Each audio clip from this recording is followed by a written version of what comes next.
negeri ini memanggilmu kawan.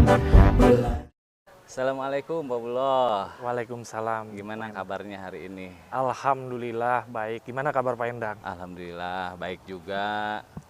Pak Buloh nih, sebelumnya saya ucapkan terima kasih sudah meluangkan waktunya bersama saya. Jadi di sini saya ingin mengajak Pak Buloh untuk melaksanakan supervisi kelas, di mana saya menjadi supervisornya dan Pak Buloh menjadi guru yang diobservasinya. Nah, kegiatan ini ada 3 kegiatan sebenarnya, mulai dari pra-observasi, nanti ada observasi kelasnya, dan terakhir ada pasca observasi. Nah, saya juga mohon izin kegiatan ini nanti direkam dan nanti akan dipublikasikan gitu Pak Buloh. Baik Begitu. Pak Endang, nggak apa-apa, bagus itu. Saya siap, insya Allah. Oke, baik Pak Buloh. Kira-kira nanti untuk supervisi kelas nih Pak Buloh, sudah ada fokus pengembangan yang ingin ditingkatkan gitu Pak Buloh? Gini Pak Endang, yang saya lihat ya, yang baru-baru ini yang saya temukan itu ada salah satu yang menarik buat saya itu ada pembelajaran yang namanya diferensiasi. Nah itu juga waktu saya PPG juga pernah terbahas itu di situ. Nah pada kali ini saya mencoba untuk memfokuskan pembelajaran ini menggunakan pembelajaran diferensiasi. Mungkin mudah-mudahan dengan saya coba ini sudah mencerminkan belum nih pembelajaran saya ini masuk kepada pembelajaran diferensiasi. Strateginya mungkin, gitu ya. Ya mungkin nanti ada strategi diferensiasinya masuk atau tidak gitu. Nanti kan ada Pak Endang, saya juga mudah-mudahan minta masukan dari Pak Endang. Ada mudah-mudahan ada masukannya lah gitu terkait pembelajaran diferensiasi ini. Gitu. Tadi Pak Buloh bilang strategi diferensiasi ini ya.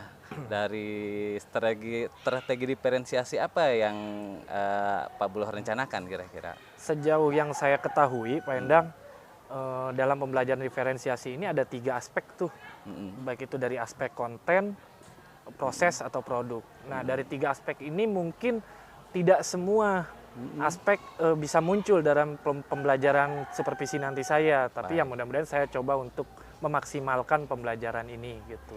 Wah, baik Pak Buloh, sepertinya semuanya sudah bisa dipersiapkan gitu ya. Terakhir nih Pak Buloh, gimana nih perasaan Pak Buloh nih kalau kita mau supervisi, kita ngobrol-ngobrol dulu nih kayak gini gitu. Gimana perasaannya nih? Nah ini dari kegiatan ini nih, mulai dari adanya praobservasi ini istilahnya kita ngobrol bareng, ini saya yang biasanya tadinya kalau di supervisi suka agak-agak takut atau agak-agak kaku gitu.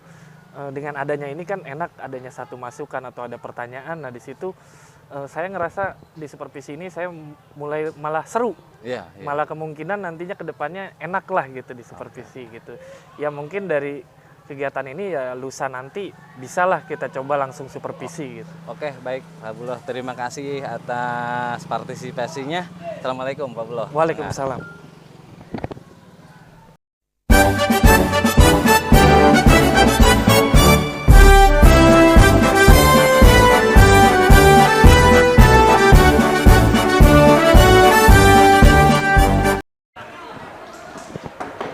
Assalamualaikum. Waalaikumsalam warahmatullahi wabarakatuh. Gimana kabarnya hari ini? Baik. Sehat semua? Alhamdulillah. Kira-kira hari ini ada yang nggak masuk nggak? Banyak. Kenapa?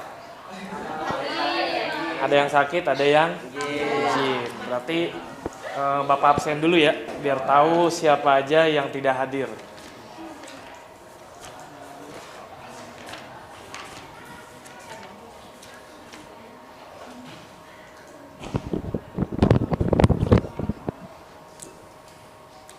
Ahmad Baidlawi, Andini, Bintang, Dela,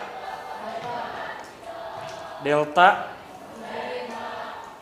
Edi, Fahri, Ferli, Jahrotun, Jatmiko, Marcel, Moza, Arya, Hadir. Ripal, Muhammad Ripal, Hadir. Naila, Naiska, Neng Wanda, Nur Aini, Pandi, Alpa, Rasti, Pandi Alpa apa sakit? Sakit. Rasti udah, Redika, Rehan, sakit. Rizky Ramdan, dispen. Sahrudin, Salsa, Sinta, Siska, Alpa, Siti Nopiani, Siti Nurholipah, Suhaini, Sultanuddin, Alpa, Sela, Alpa, Tommy, Yopa.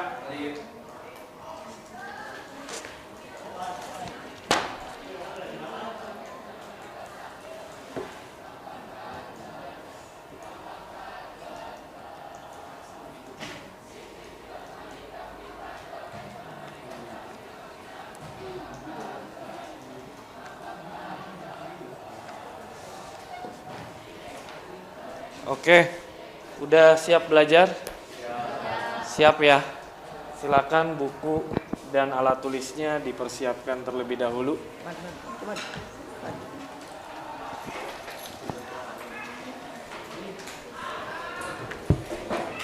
Dikeluarin bukunya.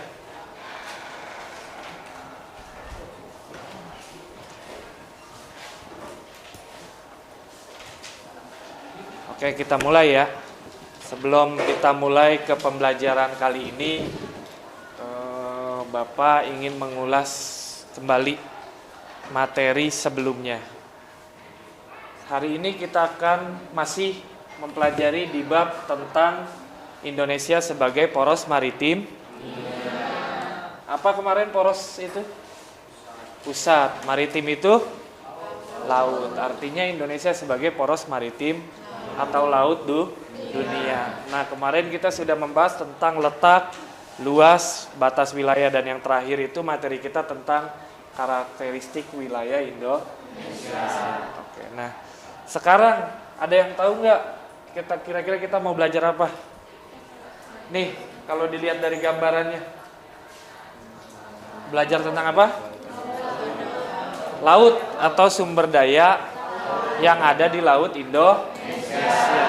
Nah, coba menurut kalian nih, yang kalian ketahui, kan potensi, tahu potensi nggak?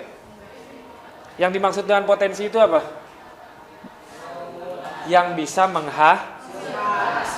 Nah, yang kita akan pelajari di sini tentang apa sih yang bisa dihasilkan dari laut Indonesia untuk memenuhi pendapatan atau pemasukan negara Indonesia. Indonesia kepulauannya banyak, benar nggak? Pulaunya banyak, kurang lebih ada 18.000. Nah, lautnya juga lebih besar daripada daratan, ya kan? Lebih luas daripada daratan. Laut Indonesia berapa luasnya? 3,5. Kalau daratannya kemarin berapa? 1,9. Nah, udah jelas laut Indonesia berarti sangat luas. Artinya ada potensi yang bisa kita ambil dari laut Indonesia. Coba yang kalian ketahui kira-kira yang bisa dihasilkan dari laut Indonesia terus menghasilkan pendapatan untuk negara, salah satunya apa? Garam bisa. Terus ikan, terus rumput laut. Nah, itu salah satu atau beberapa contoh potensi yang bisa kita ambil dari laut Indonesia. Nah, nanti modulnya Bapak bagikan, nanti kalian tinggal baca aja di WA ya. Bapak bagikan di WA grup, nanti kalian tinggal baca. Nah, di sini Bapak ada video dulu nih. Sebelum kita mulai, kita cek dulu ada video yang bisa kalian tonton dan kalian nanti simpulkan.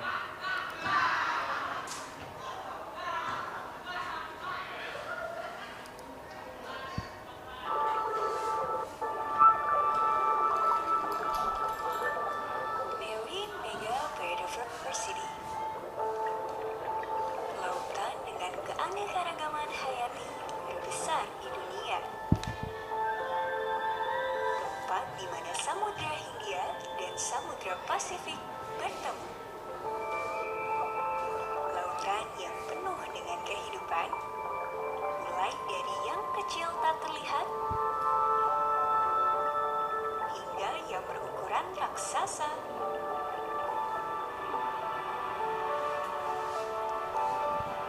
Lautan yang penuh dengan produktivitas dan nilai ekologi penting.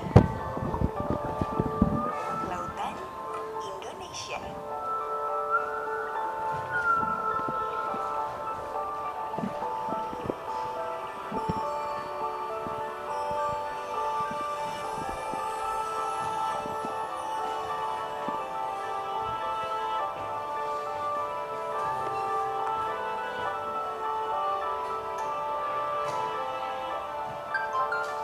Perairan Laut Indonesia memiliki luas sekitar 5,8 juta kilometer persegi. Di dalam lautan Indonesia inilah bisa kita temukan beragam jenis lingkungan laut yang unik dan tak terhitung jumlahnya.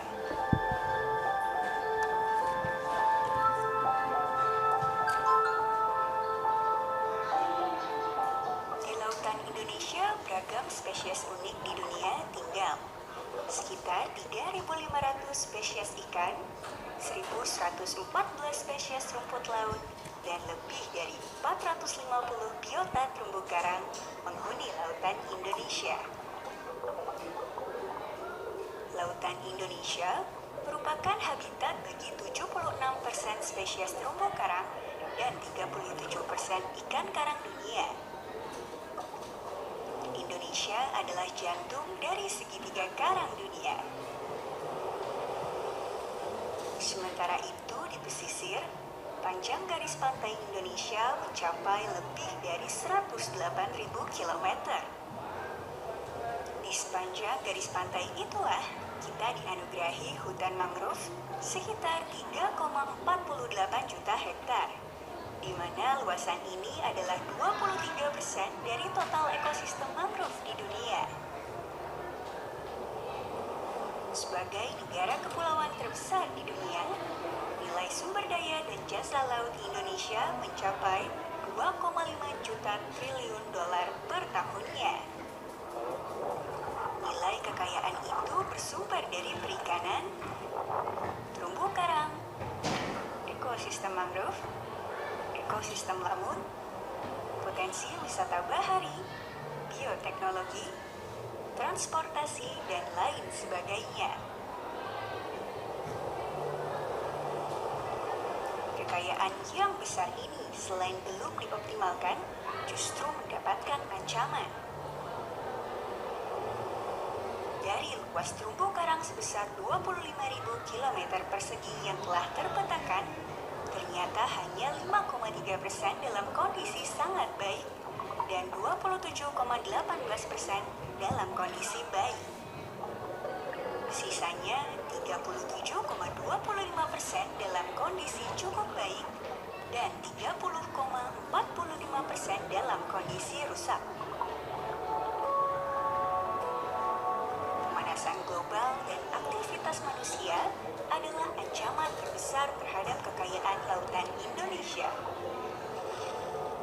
Penangkapan ikan berlebih dan penangkapan ikan ilegal salah satu ancaman serius bagi kekayaan laut Indonesia. Demikian pula dengan penggunaan alat-alat tangkap yang merusak lingkungan seperti bom ikan, racun, kompresor, dan jaring yang bisa merusak karang adalah penyumbang ancaman terbesar. Belum lagi masalah sampah di laut. Masalah sampah ini tak hanya di pesisir saja, bahkan ke laut lepas dan lautan dalam. Secara umum, sampah sangat mengganggu kehidupan biota laut dan ekosistem, serta kesehatan manusia juga kepada pariwisata. Pasalnya, sampah yang masuk ke laut umumnya mengandung plastik dan logam. Keduanya mengalami proses pelapukan dan penguraian nelayan yang cukup lama, yaitu 50 hingga 400 tahun.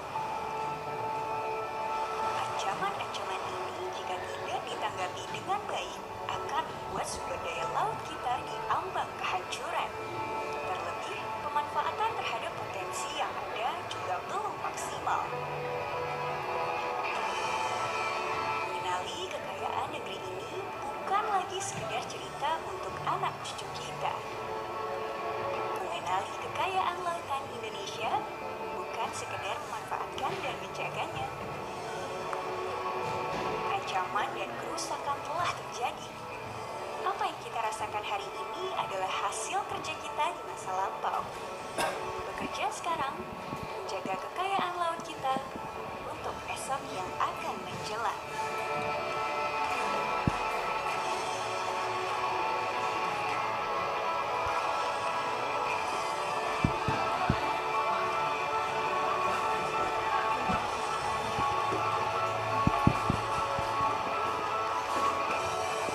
Oke, udah melihat videonya kan? Coba Bapak pengen tahu dari video yang kalian tonton tadi, apa tanggapan kalian? Apa yang kalian lihat dari video tersebut? Ada apa sih? Atau ada masalah apa? Atau ada apa gitu? Coba. Ada masalah sampah. Sampahnya di mana? Di Laut Indonesia. Kemudian selain sampah ada apa lagi di situ? Ada ikan. Di situ ikan dijelaskan sebagai apa? Sebagai potensi. Benar gak? Kan di situ dijelaskan bahwa ternyata ikan salah satunya penyumbang potensi terbesar untuk pendapatan Indonesia. Nah, dari video itu kita bisa lihat nih, Laut Indonesia sangat kaya akan sumber daya laut. Nah, oke, kita masuk ke materinya. Bapak akan jelaskan sedikit tentang potensi dan sumber daya kelautan yang ada di Indonesia. Nah, ini perhatikan di sini ada 5 potensi sumber daya kelautan Indonesia, atau ada apa aja sih yang bisa kita ambil dari Laut Indonesia. Yang pertama dilihat dari sektor perikanan. Yang kedua dari pertambangan, yang ketiga perhubungan, keempat pariwisata, dan yang kelima budidaya lainnya. Itu. Kita bahas dari yang pertama, yaitu dari sektor perikanan. Dari sektor perikanan kita bisa lihat Laut Indonesia luasnya seluas 3,5 juta kilometer persegi. Kemudian jumlah nelayannya juga banyak. Ini data di tahun 2020. Jumlah nelayan di Indonesia mencapai 1.400.000-an. Nah, produksinya atau penangkapan ikannya itu dalam 1 tahun mencapai 6,1 juta ton. Atau kalau dirupiahkan itu bisa mencapai 60 triliun rupiah. Nah, inilah yang bisa dihasilkan dari perikanan sehingga menambah pemasukan negara, menambah pendapatan negara Indonesia. Kemudian Laut Indonesia juga kaya ikan, terutama di daerah The Coral Triangle. Yang tadi di video juga disebutkan Indonesia itu adalah segitiga karang. Dengar gak tadi? Ada kan? Nah, yang dimaksud segitiga karang mana ini? Tuh. Kemarin kita ngebahas di karakteristik lautan Indonesia ada 2 jenis laut Indonesia. Ada laut apa aja? Dangkal sama laut dalam. Laut dangkalnya dibagi menjadi berapa? 2. Menjadi 2. Ada dangkalan apa aja? Sunda sama Sahul. Nah, di sini ini kan dangkalan Sunda nih, ya kan? Kalimantan, Jawa, dan Sumatera. Ini dangkalan Sahul. Nah, yang di bagian Sulawesi itu laut apa? Laut dalam. Yang kedalamannya berapa? 1000 sampai dengan 2000 meter. Nah, disinilah yang disebut The Coral Triangle. Di sini tempat banyaknya ikan-ikan yang ada di Laut Indonesia. Banyak di situ ikannya. Kemudian jenis ikan tangkapannya beragam, ada tongkol, cakalang, tuna, dan lain-lain. Kemudian jenis tangkapan lain seperti moluska selain ikan, yaitu ada kerang, mutiara, dan teripang. Tahu teripang? Kayak gimana teripang? Panjang, lonjong. Kalau di ditekan biasanya Keluar air.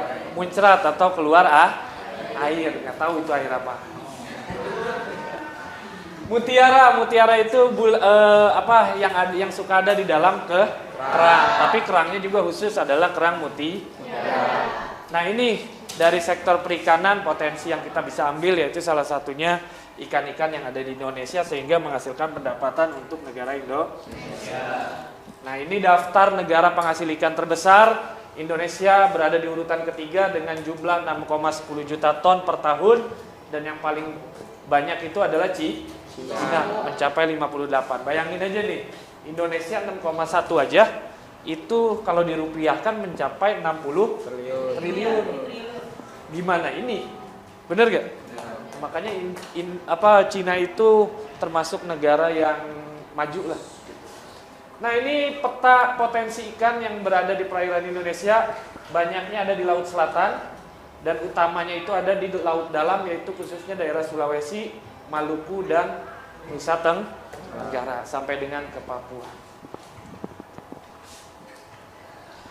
Kemudian yang kedua dari sektor pertambangan bisa dilihat dari potensi migas yaitu minyak dan gas bumi mencapai 70%.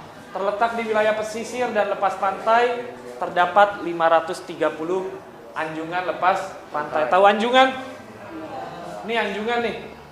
Ini gambaran dari anjungan. Anjungan itu tempat menambang, tambang yang ada di lautan.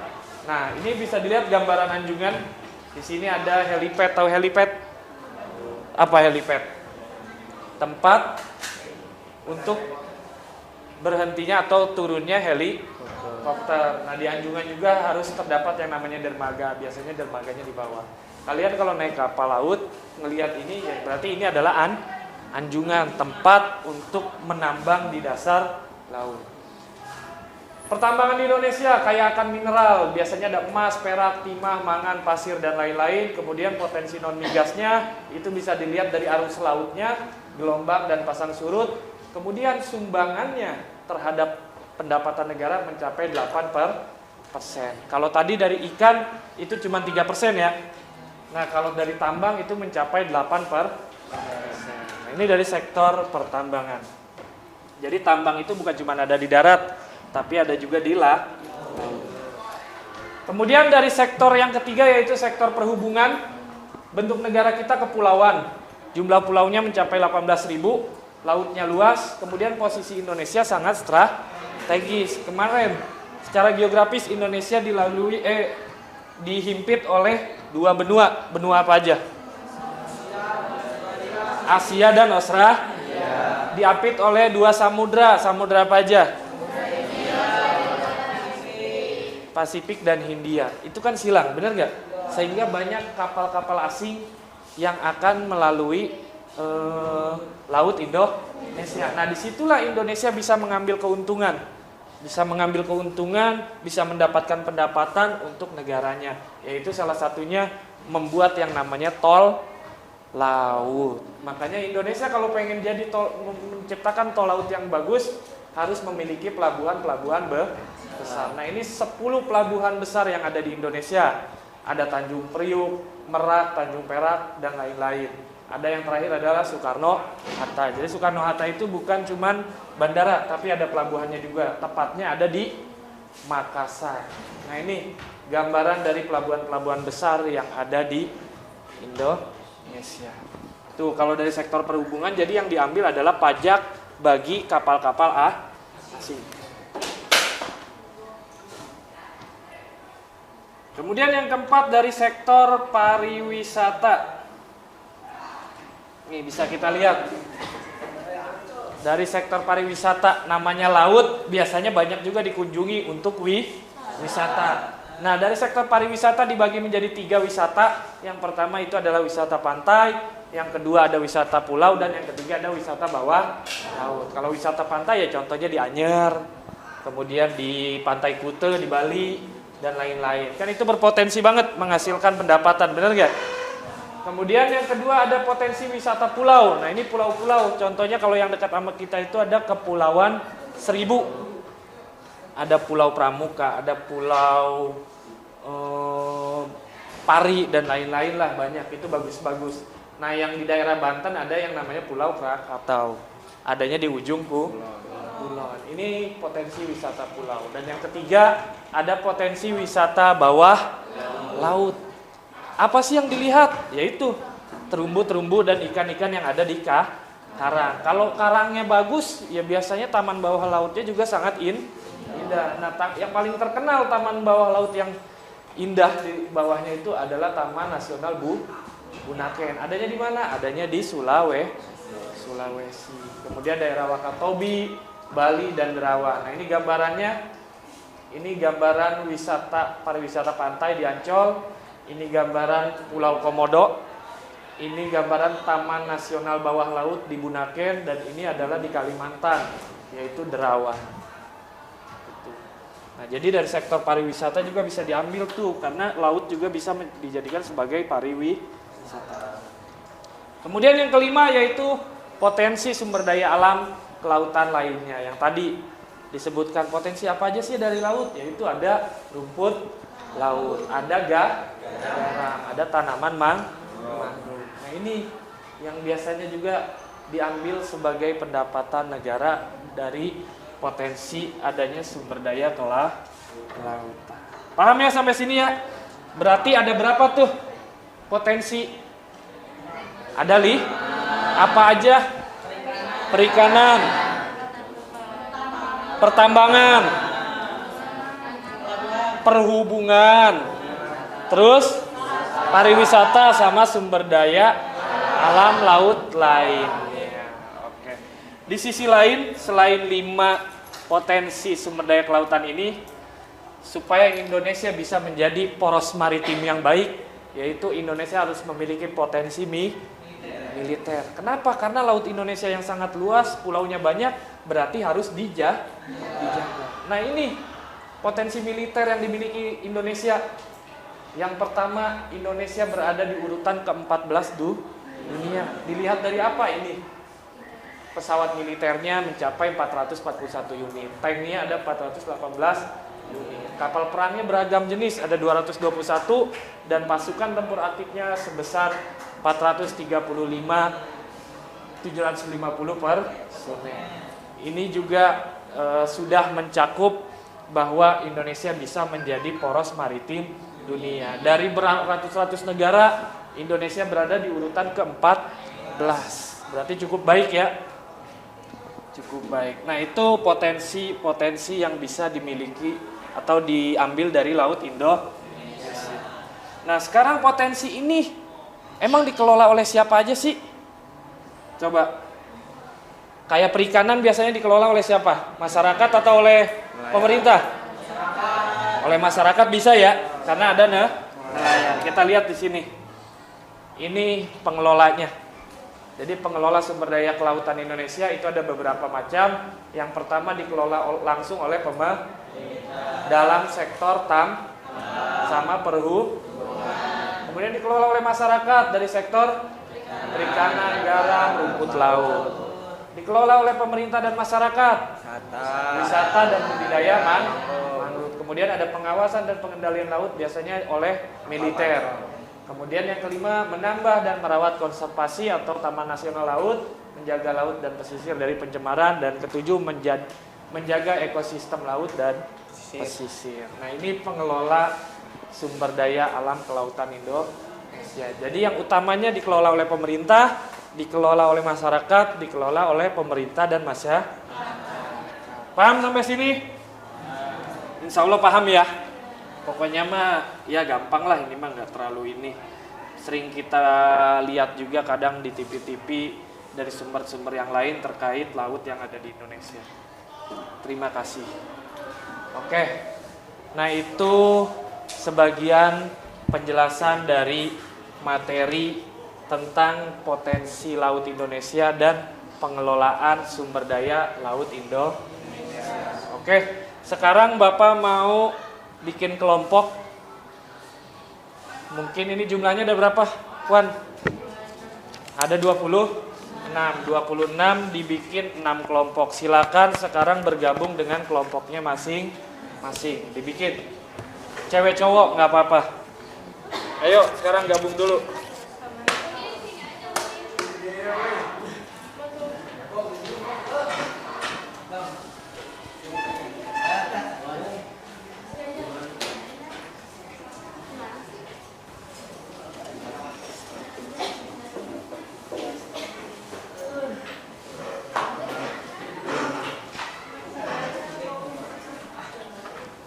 Kelompok 1 mana kelompok 1? Coba ini dulu, duduk dulu.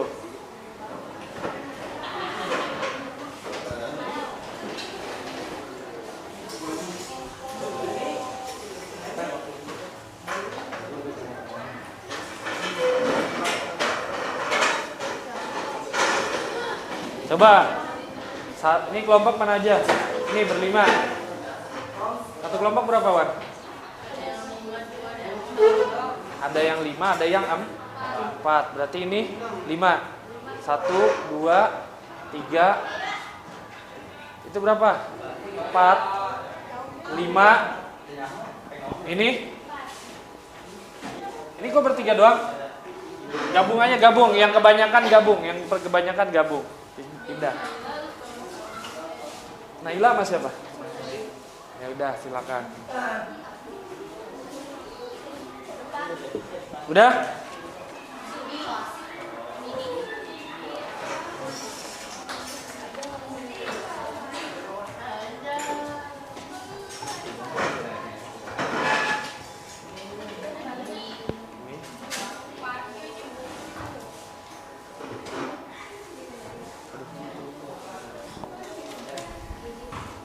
Coba ntar Bapak cek dulu.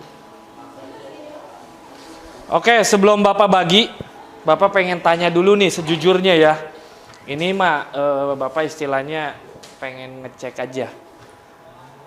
Kalian itu lebih suka belajar ngelihat gambar, video, atau baca? Video. Ya? Coba yang suka dengan video angkat tangan. Yang gambar. Yang baca. Yang baca, oke. Nah, dari sini kan Bapak bisa ngasih nih. Ini karena, dengerin. Karena materi ini kan berbeda-beda. Artinya Bapak, ya kesukaan kalian aja.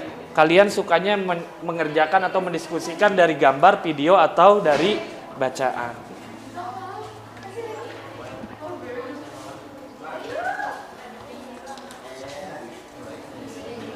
Nih, nanti ini kan kamu kelompok 1 nih ya.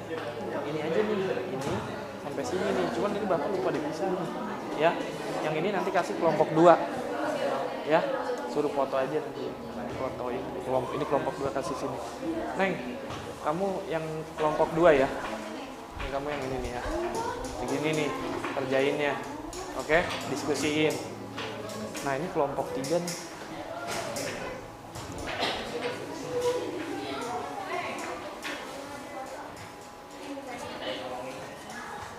Udah? Kamu foto dulu yang kamu kelompok 1 kan cuma ini doang kan buktinya.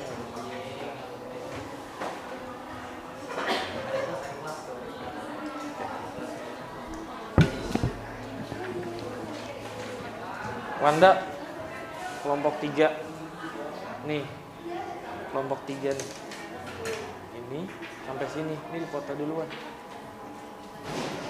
Soalnya Bapak pengen kasih kelompok 4. Foto dulu.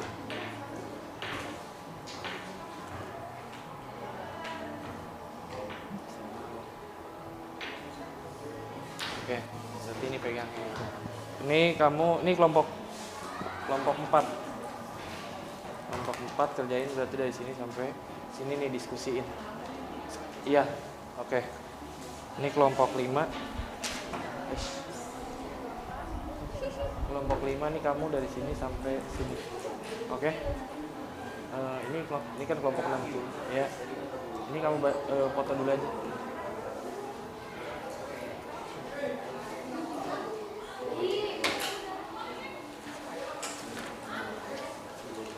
Bagian kamu aja.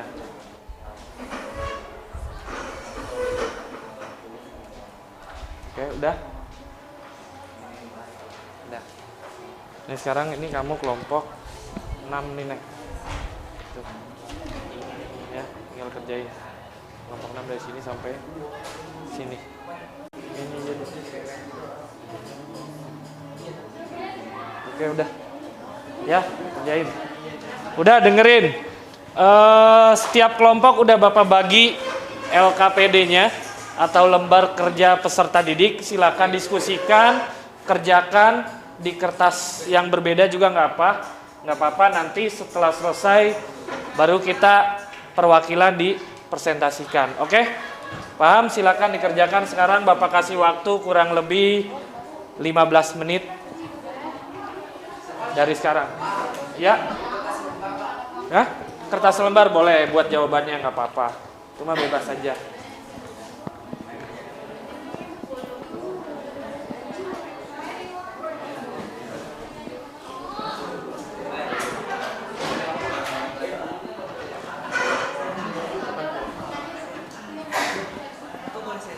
Boleh. Emang harus nyari di dari sumber-sumber yang lain, dari buku atau dari ini bacaan yang lainnya ya. Apa? Di kamar mandi. Boleh, silakan. WC.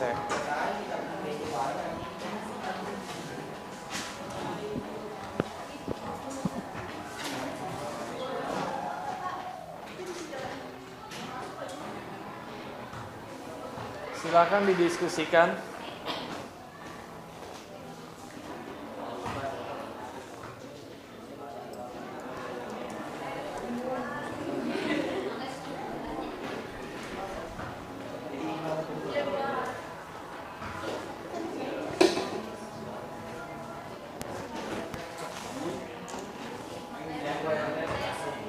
Kalau ada kesulitan tanya aja, nggak apa-apa.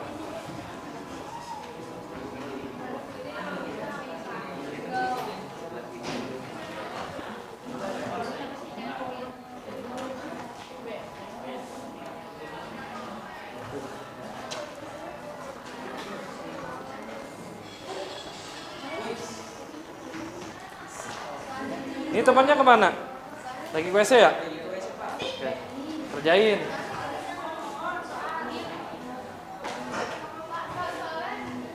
Soalnya kalau misalkan yang lembarnya tadi nggak ada, ya ditulis aja nggak apa-apa. Ya, nggak usah panjang-panjang sih sebenarnya, diskusi ini aja yang penting materinya. Langsung buat jawaban buat nanti presentasinya juga nggak apa-apa. Ya, nggak usah pakai inilah. —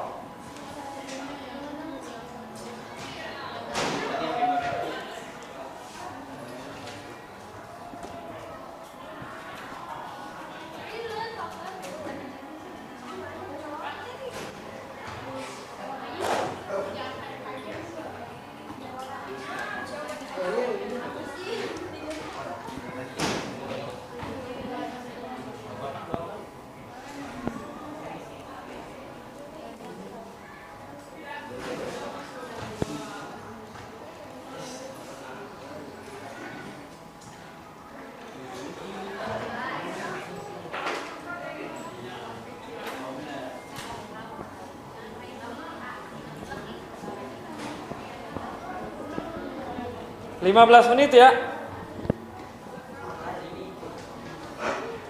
Silakan dikerjakan, didiskusikan dulu.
Gimana, udah selesai? Ada beberapa yang udah.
Gak apa-apa.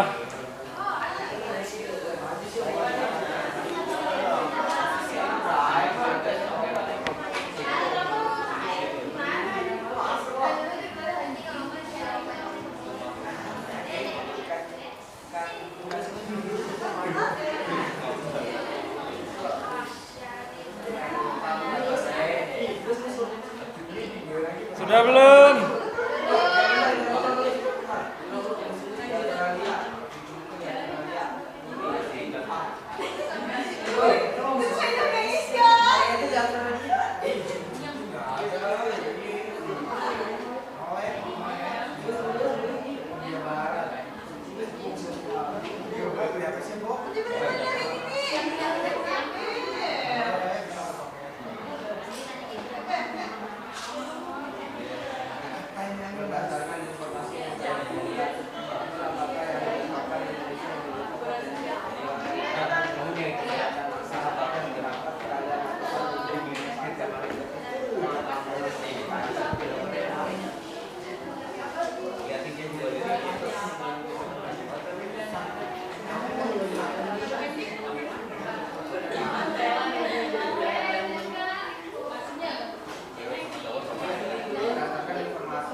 5 menit lagi ya.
Udah semua?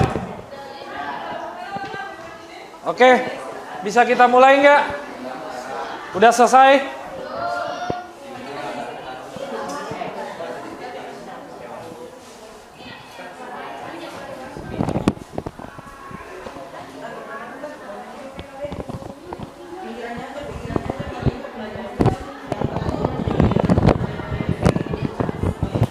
Mana udah selesai? Udah selesai.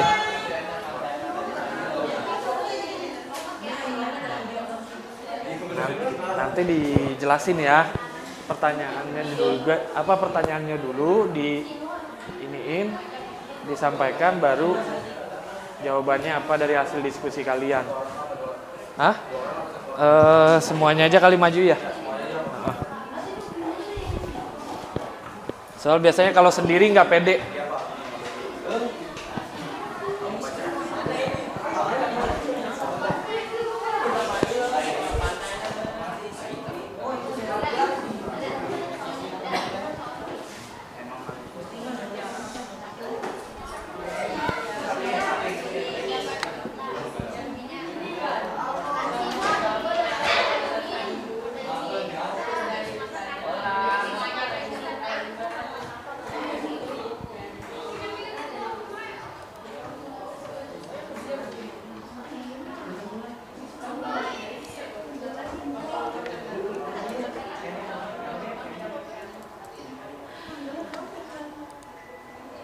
Udah?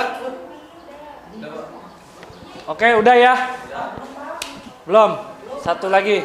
Oke, ditunggu 5 menit lagi.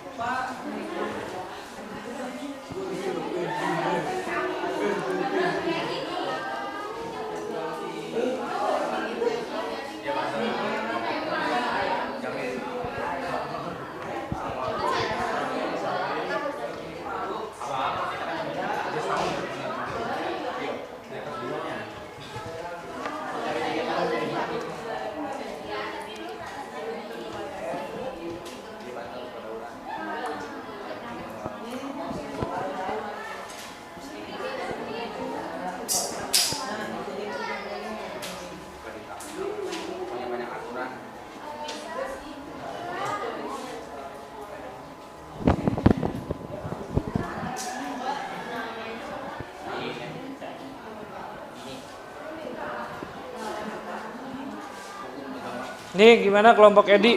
Udah kelompok 4 ya? Lagi bikin gambar ya. Nanti gambarnya ditampilkan ya. Iya maksudnya ini gambarnya.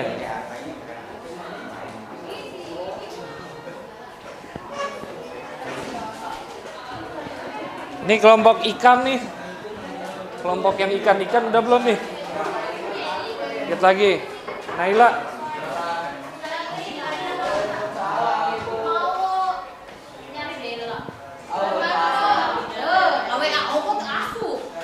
Kerekaman lah.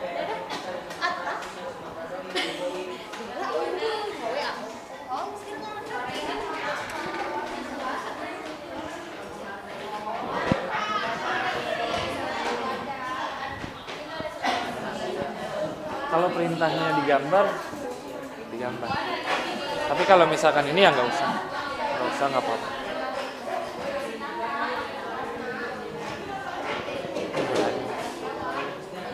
Udah yuk, udah ya. Oke. Udah?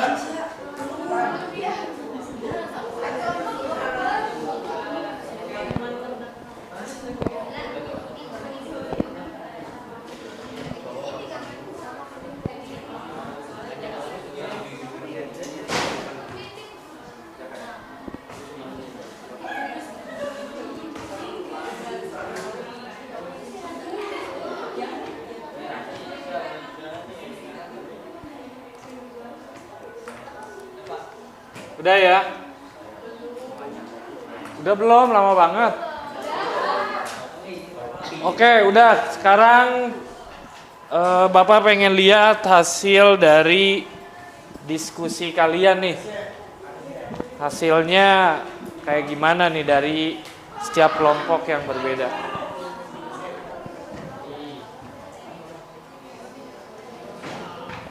Ini kelompok Naila pindah sebelah sini nih. Ini. Pindah geser. Oke, Bapak pengen lihat dari kelompok satu. Kelompok satu silakan tunjukkan hasil karya diskusi kalian.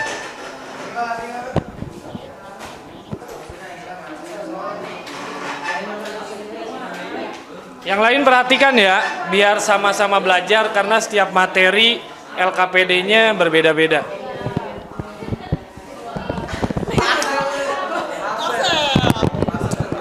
Assalamualaikum.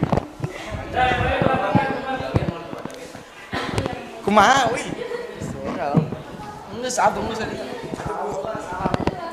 Assalamualaikum.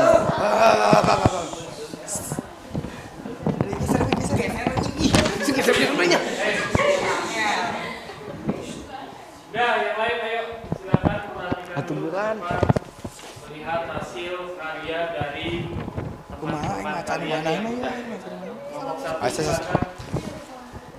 Assalamualaikum warahmatullahi wabarakatuh.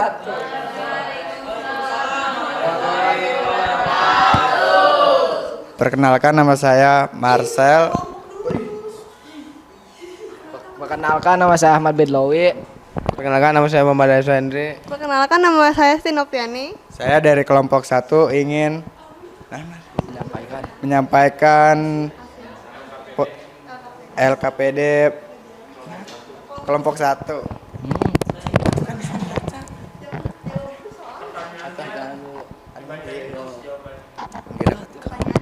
Pertanyaannya, cairilah informasi dari berbagai sumber mengenai potensi perikanan laut yang tersebar di Indonesia. Kemudian tuliskanlah hasil diskusi tersebut pada tabel di bawah ini. Potensi perikanan, ada ikan tuna. Potensi perikanan, ada ikan tuna. Daerah penghasilnya yaitu Sulawesi Utara. Jumlah produksi per tahunnya yaitu 358 ton pada tahun 2021. Yang kedua ada ikan tongkol. Daerah penghasilnya yaitu Trenggalek. Jumlah produksi per tahunnya yaitu 8,349 ton. Yang ketiga ada ikan kakap. Daerah penghasilnya yaitu Laut Jawa. Jumlah produksi per tahunnya yaitu 190.000 ton pada tahun 2020.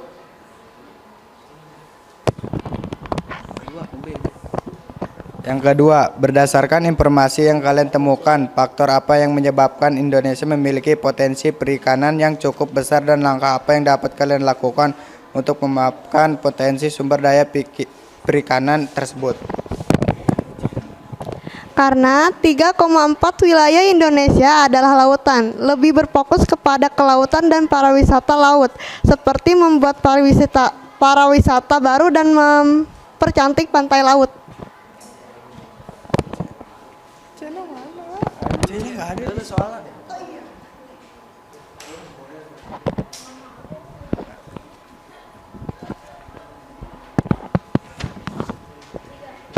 Dan setelah tunjukkan wilayah persebaran potensi perikanan yang ada di Indonesia pada peta Indonesia di bawah ini dengan menggunakan pensil warna.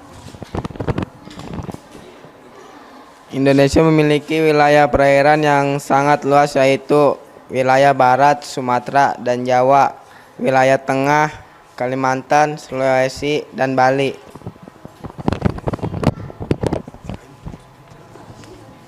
Buatlah laporan dalam bentuk tulisan dilengkapi gambar, tablet, serta peta di persebarannya. Kemudian presentasikan hasil analisis diskusi kelompok kalian di depan kelas dengan percaya diri.